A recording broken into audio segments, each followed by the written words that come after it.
নমস্কাৰ আজি হৈছে 15 ছেপ্টেম্বৰ সোমবাৰ এই মুহূৰ্তত সমগ্ৰ ৰাজ্যবাসীৰ বাবে আহি পৰিছে আজি ৰাতিপুৱাৰ বহুকেইটা ডাঙৰ খবৰ সমগ্ৰ ৰাজ্যবাসীৰ বাবে আৰু এটি ডাঙৰ খবৰ big breaking news Google pay Paytm PhonePe ব্যৱহাৰকাৰীৰ বাবে আহি পৰিছে ডাঙৰ খবৰ আপুনিও ব্যৱহাৰ কৰে নেকি গুগল পে ফোনপে বা পেটিএম জনাওক আমাৰ কমেন্ট বক্সত 15 ছেপ্টেম্বৰৰ পৰা ইউপিআই লেনদেনত সলনি হ'ব বহুকেইটা নিয়ম যি নিয়মে প্ৰভাৱ পেলাব আপোনাৰ দৈনন্দিন জীৱনত এই মুহূৰ্তৰ খবৰ জনাইছো গতিকে খবৰটো দিয়াৰ আগতে যদি আপুনি চেনেলটোত নতুন তেন্তে সাবস্ক্ৰাইব কৰক আৰু যদিহে এতিয়ালৈকে ভিডিঅ'খনত লাইক কৰা নাই এটা কৈ লাইক কৰি দিয়ক আৰু কমেন্ট বক্সত জনাওক যে আপুনি গুগল পে পেটিএম বা ফোনপে ব্যৱহাৰ কৰে নে নাই গুগল পে পেটিএম ফোনপে ব্যৱহাৰকাৰীৰ বাবে আহি পৰিছে ডাঙৰ খবৰ 15 ছেপ্টেম্বৰৰ পৰা ইউপিআই লেনদেনত সলনি হ'ব বহুকেইটা নিয়ম NPCI ঘোষণা কৰিছে বহুকেইটা নতুন নিয়মৰ কথা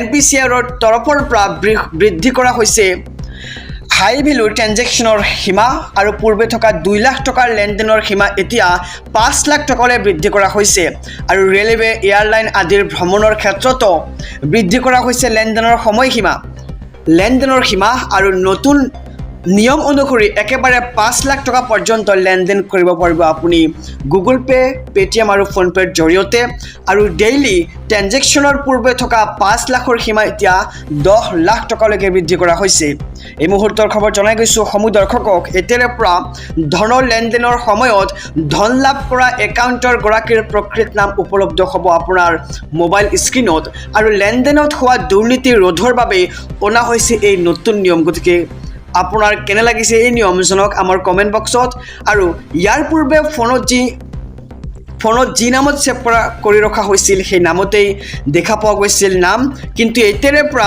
ধন লাভ কৰা লোকজনৰ বেংক একাউণ্টত থকা নামহে দেখা পোৱা যাব গতিকে এক সুবিধা আহিব জনসাধাৰণৰ বাবে 15 ছেপ্টেম্বৰৰ দিনা আৰু ইয়াৰ দ্বাৰা প্ৰকৃত গৰাকীয়ে ধন লাভ কৰিছে নে নাই সেয়া নিশ্চিত কৰিব পৰা যাব আৰু গুগল পে পেটিএম ফোন ব্যৱহাৰকাৰীৰ বাবে আহি পৰিছে ডাঙৰ খবৰ ভাল খবৰ বুলি ক'ব লাগিব 15 ছেপ্টেম্বৰৰ পৰা ইউপিআই লেনদেনত সলনি হ'ব বহুকেইটা নিয়ম NPCI ঘোষণা কৰিছে বহুকেইটা নতুন নিয়মৰ কথা জনাইছো এছপি অসম মিডিয়াৰ সমূহ দৰ্শকক এই মুহূৰ্তত জনাইছো আজিৰ দ্বিতীয় নম্বৰ খবৰটো ৰাজ্যবাসীৰ বাবে আৰু এটি ডাঙৰ খবৰ বিগ ব্ৰেকিং নিউজ ৱাকফ সংশোধনী আইনক লৈ বিগ নিউজ 15 ছেপ্টেম্বৰত অন্তৱৰ্তীকালীন আদেশ জাৰি কৰিব উচ্চতম ন্যায়ালয় এই মুহূৰ্তৰ খবৰ জনাইছো এক ডাঙৰ খবৰ সমগ্ৰ ৰাজ্যবাসীক ৱাকফ সংশোধনী আইনক লৈ আহি গ'ল ডাঙৰ খবৰ 15 ছেপ্টেম্বৰত অন্তৱৰ্তীকালীন আদেশ জাৰি কৰিব উচ্চতম ন্যায়ালয় তিনিটা মূল বিষয়ৰ ওপৰত ভিত্তি কৰি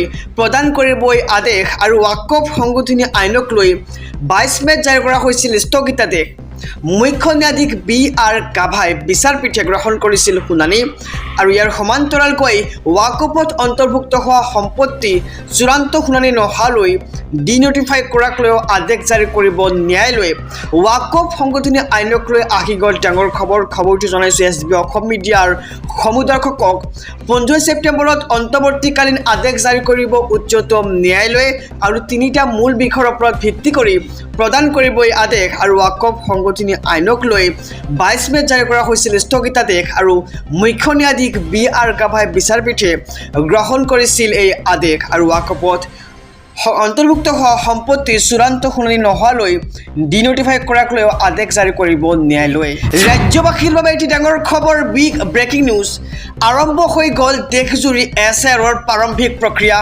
নিৰ্বাচন আয়োগৰ বৃহৎ ঘোষণা এই মুহূৰ্তৰ খবৰ জনাইছে এক ডাঙৰ খবৰ সমগ্ৰ ৰাজ্যবাসীক দেশৰ প্ৰতিখন ৰাজ্যত SIR প্ৰৱৰ্তনৰ বাবে সাজু নিৰ্বাচন আয়োগ অসমকে ধৰি প্ৰতিখন ৰাজ্যৰ SIRৰ প্ৰাৰম্ভিক পদক্ষেপ গ্ৰহণৰ নিৰ্দেশ আৰু SIRৰ প্ৰাৰম্ভিক পদক্ষেপ গ্ৰহণ কৰা ন্যায়ালয়ত জনালে আয়োগে আৰু সৰ্বোচ্চ ন্যায়ালয়ে শীঘ্ৰেই SIRক লৈও দিব পাৰে সেউজ সংকেত আৰু বিহাৰৰ বাহিৰে সকলো ৰাজ্যলৈ পত্ৰ প্ৰেৰণ নিৰ্বাচন আয়োগৰ জনাইছে এক ডাঙৰ খবৰ SIRক লৈ আহি পৰিছে এক বিগ ব্ৰেকিং নিউজ 2026ৰ 1 জুনৰ পৰা দেশজুৰি SIRৰ যোগ্যতা অৰ্জনৰ প্ৰক্ৰিয়া আৰম্ভ হ'ব আৰু সমগ্ৰ দেশতে SIR প্ৰৱৰ্তনৰ আবেদন জনাইছিল অধিবক্তা অশ্বিনী উপাধ্যায়ে আৰু 15 ছেপ্টেম্বৰত SIR প্ৰৱৰ্তনক লৈ সুপ্ৰিম কোৰ্টত গুৰুত্বপূৰ্ণ শুনানি আৰু সৰ্বোচ্চ ন্যায়ালয়ে ইংগিত দিলেই অসমত নিৰ্বাচনৰ পূৰ্বে হ'ব SIR আৰু অসমৰ লগতে পৰ্যায়ক্ৰমে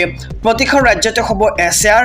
গতিকে আপোনালোকে কমেণ্ট কৰি জনাওক যে SIR অসমত প্ৰয়োজন আছে নে নাই আৰু দেশৰ প্ৰতিখন ৰাজ্যত SIR প্ৰৱৰ্তনৰ বাবে সাজু নিৰ্বাচন আয়োগ অসমকে ধৰি প্ৰতিখন ৰাজ্যৰ SIRৰ প্ৰাৰম্ভিক পদক্ষেপ গ্ৰহণৰ নিৰ্দেশ দিয়া হৈছে আৰু SIRৰ প্ৰাৰম্ভিক পদক্ষেপ গ্ৰহণৰ কথা ন্যায়ালয়ত জনালে আয়োগে। আহিছোঁ আন এক খবৰৰ মাজলৈ। সমাগত BTC নিৰ্বাচন আৰু BTC নিৰ্বাচনৰ পূৰ্বেই BPFে মুকলি কৰিলে নিৰ্বাচনী ইস্তাহাৰ। ৯৮টা প্ৰতিশ্ৰুতিৰে BPF সাজু নিৰ্বাচনলৈ। এই মুহূৰ্তৰ খবৰ জনাইছে এক ডাঙৰ খবৰ। BPFে মুকলি কৰিলে নিৰ্বাচনী ইস্তাহাৰ আৰু ইয়াৰ সমান্তৰালকৈ BPF প্ৰধান হাগ্ৰামা মহিলাৰীয়ে মুকলি কৰিলে নিৰ্বাচনী ইস্তাহাৰ। ৯৮টা প্ৰতিশ্ৰুতিৰে প্ৰকাশ নিৰ্বাচনী ইস্তাহাৰ আৰু BTCৰ ৰাইজৰ বাবে বৃহৎ প্ৰতিশ্ৰুতি BPF প্ৰধান হাগ্ৰামা মহিলাৰীৰ। ১ নম্বৰ, BTCত বসবাস কৰা সকলো জাতি জনগোষ্ঠীৰ সম অধিকাৰ। ২ নম্বৰত সম উন্নয়ন ভূমিপট্টা প্ৰদান। ৩ নম্বৰত BTCবাসী সকলো জাতি জনগোষ্ঠীৰ বাবে অতিথিশালা নিৰ্মাণৰ ব্যৱস্থা কৰা। ৪ নম্বৰ, VCTC নিৰ্বাচনত মহিলাৰ বাবে ৫০% আসন সংৰক্ষণ সুনিশ্চিত কৰা। ৫ নম্বৰ, ওদালগুৰিত মিনি BTC সচিবালয় স্থাপনৰ ব্যৱস্থা কৰাকে ধৰি মুঠ ৯৮টাকৈ প্ৰতিশ্ৰুতিৰে নিৰ্বাচনী ইস্তাহাৰ মুকলি কৰিলে হাগ্ৰামা মহিলাৰীয়ে আৰু BPFে এইবাৰ মুকলি কৰিলে নিৰ্বাচনী ইস্তাহাৰ। গতিকে সমাগত নিৰ্বাচন আৰু নিৰ্বাচনৰ পূৰ্বেই এইবাৰ BPF প্ৰধান হাগ্ৰামা মহিলাৰীয়ে মুকলি কৰিলে নিৰ্বাচনী ইস্তাহাৰ। সমগ্ৰ ৰাজ্যবাসীৰ বাবে এটি ডাঙৰ খবৰ, বিগ ব্ৰেকিং নিউজ। NRCৰ পুনৰীক্ষণ হ'বই। চৰকাৰৰ সৰ্বোচ্চ ক্ষমতা প্ৰয়োগ কৰি কৰা হ'ব সংশোধন। মুখ্যমন্ত্ৰী ডক্টৰ হিমন্ত বিশ্ব শৰ্মাৰ এক ডাঙৰ ঘোষণা। এই মুহূৰ্তৰ খবৰ জনাইছোঁ সমগ্ৰ ৰাজ্যবাসীক এক ডাঙৰ খবৰ। মুখ্যমন্ত্ৰী ডক্টৰ হিমন্ত বিশ্ব শৰ্মাৰ ডাঙৰ মন্তব্য, NRCৰ পুনৰীক্ষণ হ'বই। চৰকাৰৰ সৰ্বোচ্চ ক্ষমতা প্ৰয়োগ কৰি কৰা হ'ব সংশোধন। ভাৰত চৰকাৰে হওক, উচ্চতম ন্যায়ালয়ে হওক অথবা অসম চৰকাৰৰ ক্ষমতা প্ৰয়োগ কৰি হ'লেও এইখন NRC মানি লোৱাৰ পৰিৱৰ্তে ৰিভিজনলৈকে অনা হ'ব NRC আৰু NRCখনে অসমীয়া মানুহক ঠগাই গুচি গ'ল। NRCৰ বিষয়ে বহু বিসংগতিৰ তথ্য পোহৰলৈ আহিছে। এই মুহূৰ্তৰ খবৰ জনাইছোঁ ডাঙৰ খবৰ। একেধৰণৰ নামৰ ব্যক্তি বিচাৰি বহু লোকে পিতা বা পুত্ৰ বুলি দাবী কৰিছিল আৰু এই ধৰণে সেইসকল লোকৰ নাম NRCত অন্তৰ্ভুক্ত হৈছিল আৰু স্থায়ী বাসিন্দাৰ ঠাইত বহু বিষয়াই সন্দেহজনক লোককো সোমোৱাই দিছিল আৰু এই NRCৰ শুদ্ধ নহ'লে NRCখন শুদ্ধ নহ'লে উচ্চতম ন্যায়ালয়ৰ পৰা নতুনকৈ NRC কৰাৰ অনুমতি ল'ব লাগিব বুলি এক প্ৰকাৰ মন্তব্য আগবঢ়াইছে ৰাজ্যৰ মুখ্যমন্ত্ৰীগৰাকীয়ে। এই মুহূৰ্তৰ খবৰ জনাই গৈছোঁ ডাঙৰ খবৰ। বহুকেইটা আইনী দিশ পৰীক্ষা কৰি থকা হৈছে ইতিমধ্যে আৰু শীঘ্ৰে NRCক দিয়া হ'ব এক নতুন ৰূপ। মুখ্যমন্ত্ৰী ডক্টৰ হিমন্ত বিশ্ব শৰ্মাৰ এক ডাঙৰ মন্তব্য। খবৰটো জনাইছোঁ সমগ্ৰ ৰাজ্যবাসীক NRCৰ পুনৰীক্ষণ হ'বই আৰু ইয়াৰ সমান্তৰালকৈ চৰকাৰৰ সৰ্বোচ্চ ক্ষমতা প্ৰয়োগ কৰি কৰা হ'ব সংশোধন।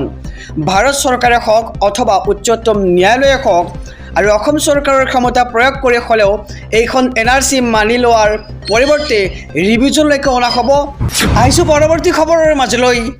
ৰাজ্যবাসীৰ বাবে আৰু এটি ডাঙৰ খবৰ। কোকৰাঝাৰত কোচ ৰাজবংশীৰ এলেকাত নিষিদ্ধ বিজেপি।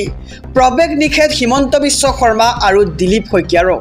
এই মুহূৰ্তৰ খবৰ জনাইছোঁ এক ডাঙৰ খবৰ। সমগ্ৰ ৰাজ্যবাসী কোকৰাঝাৰত নিষিদ্ধ কৰা হৈছে বিজেপি।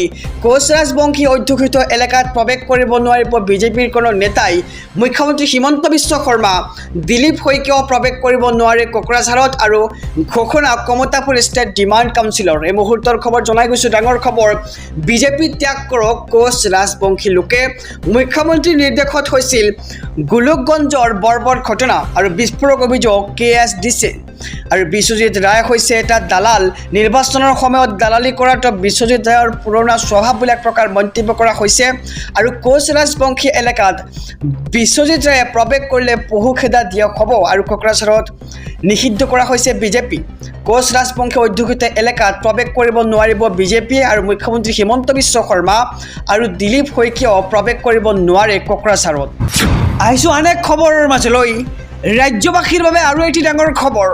কংগ্ৰেছত থকা 70% সন্দেহজনক লোক মোৰ দিনত NRC হ'লে বাপ দেখিলেহেঁতেন। এই মন্তব্য ৰাজ্যৰ মুখ্যমন্ত্ৰী ডক্টৰ হিমন্ত বিশ্ব শৰ্মাৰ।